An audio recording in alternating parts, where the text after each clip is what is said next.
सुचारिता इस वक्त हमारे साथ जुड़ी हुई हैं। सुचारिता, 4.0 रिएक्टर स्केल पर इस भूकंप की तीव्रता मापी गई है। वहां पर स्थितियां कैसी हैं? लोग पैनिक तो नहीं है? एक बार तस्वीरें दिखाइए और विस्तार से बताइए।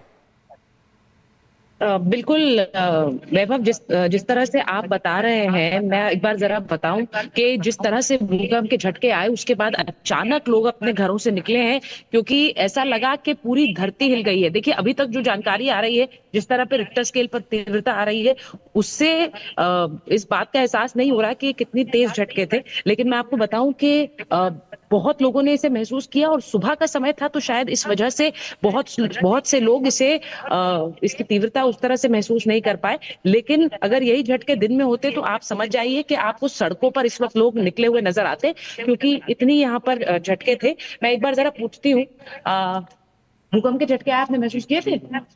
हाँ, कैसा लगा उस समय? मतलब जब आप एकदम ऐसा लगा, हाँ, कोई चिल्ला दिया है ना? और यहाँ पर के बाहर लोग निकल आए थे, क्योंकि अभी सुबह है तो लोगों ने शायद इस तरह महसूस नहीं किया। उनने तुरंत निकले तो बाहर निकल आए, रोड फ्लाइट से बाहर आए। बहुत लोग बाहर आ गए थे।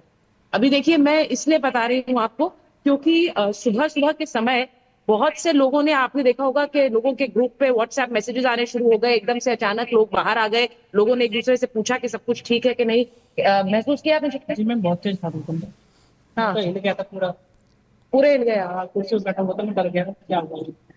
और सुबह के समय हुआ, और आपने फिर देखा लोग बाहर बाहर आए? हमने पूरे राउंड सोसाइटी में राउंड मार के आया, सब हाँ, सब लोग बाहर थे। लोग बाहर थे।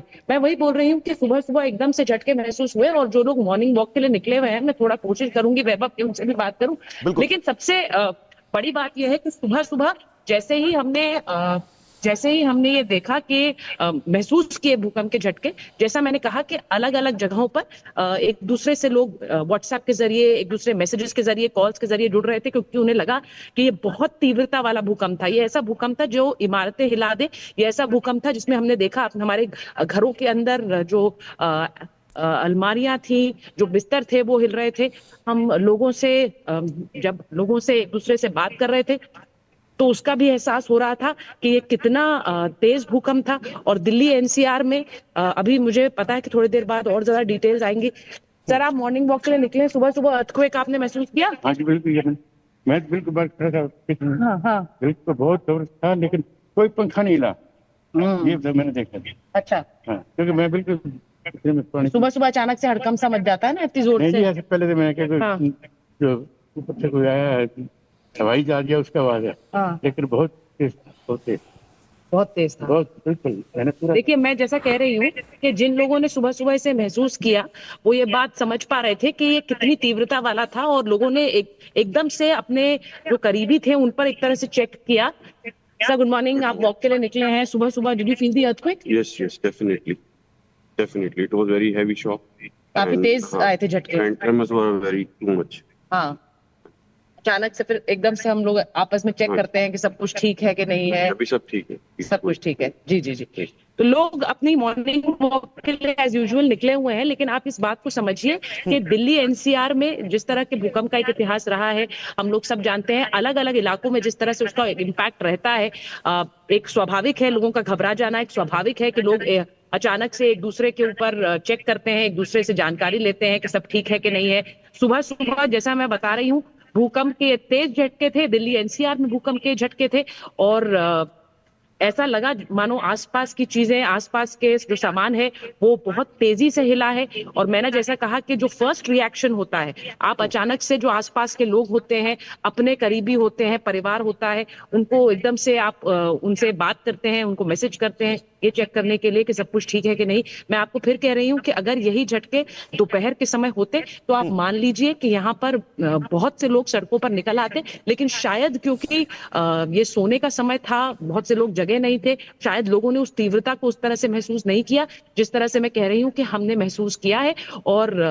और जानकारी भी इसके बारे में। सुचरिता, एक चीज मैं आपसे और समझना चाहूंगा, क्योंकि जब धरती के अंदर टेक्टोनिक प्लेटें कंपन करती हैं, वो हिलती हैं, तो ऐसे में ये भी कहीं ना कहीं से अंदाजा लगाया जा सकता है कि ये भूकंप के झटके कुछ घंटों में दोबारा भी महसूस किए जा सकते हैं। और अमूमन आपने और हमने कई बार ऐसा देखा भी होगा कि भूकंप आता है, उसके कुछ मिनट बाद दोबारा से भी धरती जो है वो कांपती है। ऐसे में लोग कितना सचेत हैं, ये भी अगर हो सके तो आप बात करिएगा। बिल्कुल आपने सही बोला। ये हम हमेशा कहते हैं जो आफ्टर इफेक्ट्स होते हैं, जो ट्रेमर्स होते हैं, वो बहुत देर तक महसूस कई बार किए जाते हैं, लेकिन वो तब भी होते हैं वैभव जब बहुत तीव्रता का भूकंप होता है। अभी जो हमें कहा जा रहा है 5:36 पर यह भूकंप आया है, और जो अभी रिक्टर स्केल पर इसकी तीव्रता बताई जा रही है वो तकरीबन 4 बताई जा रही है। तो शायद एक हम एज अ प्रिकॉशनरी मेजर, आम आदमी जिसको थोड़ी बहुत समझ है अर्थक्वेक्स की, जो देखता है कि सिचुएशन कैसी रहती है, लोग घरों से बाहर निकलते हैं, ये एक प्रिकॉशनरी मेजर होता है कि हमें अपनों को बचा पाए कि अगर कोई आफ्टर शॉक हो तो उससे कोई हानि ना पहुंचे। लेकिन मैं आपको फिर कहूंगी कि अभी जो तीव्रता बताई जा रही है वो तकरीबन 4 बताई जा रही है, और इसीलिए शायद जो आफ्टर शॉक्स हैं वो उस तरह से महसूस नहीं किए गए हैं। ये एक बहुत जोर का झटका था, अचानक आया, लोग जाग गए, लोग अपने घरों से निकले हैं। लेकिन मैं फिर कहूंगी कि शायद वो आफ्टर शॉक्स कहा जाता है कि तकरीबन आधे घंटे तक अगर वो आफ्टर शॉक्स होते हैं, वो ट्रेमर्स होते हैं, तो वो महसूस कर लिए जाते हैं। उसके बाद अच्छी भगवान का शुक्र है कि उसके बाद इस तरह के झटके महसूस नहीं किए गए हैं। लेकिन जो हम अपने दर्शकों को भी दिखा रहे हैं, भूकंप का जो केंद्र रहा और भूकंप के जो का झटका जहां जहां महसूस किया गया, उसकी तस्वीरें आप अपने स्क्रीन पर देख रहे हैं। मैं फिर कहूंगी क्योंकि ये सुबह का समय था, बहुत से लोग सो रहे थे, तो लोगों ने शायद इसकी तीव्रता को उस तरह से महसूस नहीं बिल्कुल, किया। और यही वजह है कि लोग सोते रहे और वो बहुत ज्यादा पैनिक वाली सिचुएशन जो है वो सुचारुता नहीं आई। लोमस भी लगातार सुबह से एक एक तस्वीर हम तक पहुंचा रहे हैं। लोमस, वहां पर क्या हालात है, लोगों से एक बार बात करिएगा। हाँ बिल्कुल, हमारे साथ कुछ यहाँ दिल्ली की जनता है और न्यू अशोक नगर के कुछ लोग हैं, उन्हीं से हम समझने की कोशिश करेंगे जब भूकंप के झटके महसूस उन्हें हुए तो वो कहाँ पे थे, और अगर बात करें तो जो लोग हैं वो यहाँ पे कहाँ पे थे, आपको भूकंप के झटके महसूस हुए? हाँ? देखिए, लोग बता रहे हैं कि उस समय वो बेड पे थे, और यहाँ पर कुछ और लोग हैं, उनसे भी हम समझने की कोशिश करेंगे और जानने की कोशिश करेंगे कि वो लोग कहाँ थे, क्योंकि काफी जो लोग थे वो घबरा गए थे। आप लोगों को भूकंप के झटके महसूस हुए थे? हाँ हुआ था। उस समय कहाँ थे? रूम में थे, सो रहे थे। हाँ, और अचानक से झटका मिला होगा तो अचानक कैसे होता है, पेट एकदम हिलने लगा पूरा। बिल्कुल, और यहाँ पे कुछ और लोग हैं, उनसे भी हम समझने की कोशिश करते हैं। भूकंप के झटके महसूस हुए? मैं रूम में सो रहा था, विंडो लगी हुई थी, मेरी कार जो है बहुत अजीब सी आवाज, वाइब्रेशन साउंड की आवाज आती है, तो ऐसी आवाज आ रही थी। फिर मैं अचानक से बेड पर सोया हुआ था, बेड ऐसा वाइब्रेट किया कि मतलब 5-6 सेकंड के लिए बहुत झटके बहुत ज्यादा लगे। देखिए, 5-6 सेकंड के लिए झटके काफी महसूस हुए, और उसी के बाद, क्योंकि पहले तो लोगों को यह समझ नहीं आया कि ये झटके क्यों महसूस हो रहे हैं, लेकिन जब लोग बाहर निकले, अपने कॉलोनी के बाहर निकले, तब लोगों ने बताया कि ये तो भूकंप के झटके महसूस हो रहे हैं, और जिसके कारण आपस में लोगों ने जानकारी साझा की और अपने लोगों को कॉल करके ये पूछा कि वो पूरी तरीके से सुरक्षित है कि नहीं है। और क्योंकि भूकंप के जो झटके थे वो काफी हाई उनकी गति थी, आप कह सकते हैं कि 4.3 की जो तीव्रता थी, उसके बाद जो रेक्टर स्केल पे मापी गई है वो 4.3 थी, क्योंकि जो एपिक सेंटर है वो दिल्ली एनसीआर है, जिसके कारण जो दिल्ली के लोग हैं उनको ये झटके काफी महसूस हुए। और कुछ और लोग भी मैं उनसे भी समझना चाहूंगा। बिल्कुल लोमस, और यही वजह थी कि लोगों को इन झटकों को बात करिएगा, आप बात करिएगा जी। और ये काफी बड़े झटके थे, मतलब हाथ पैर मतलब कांपने से लग गए।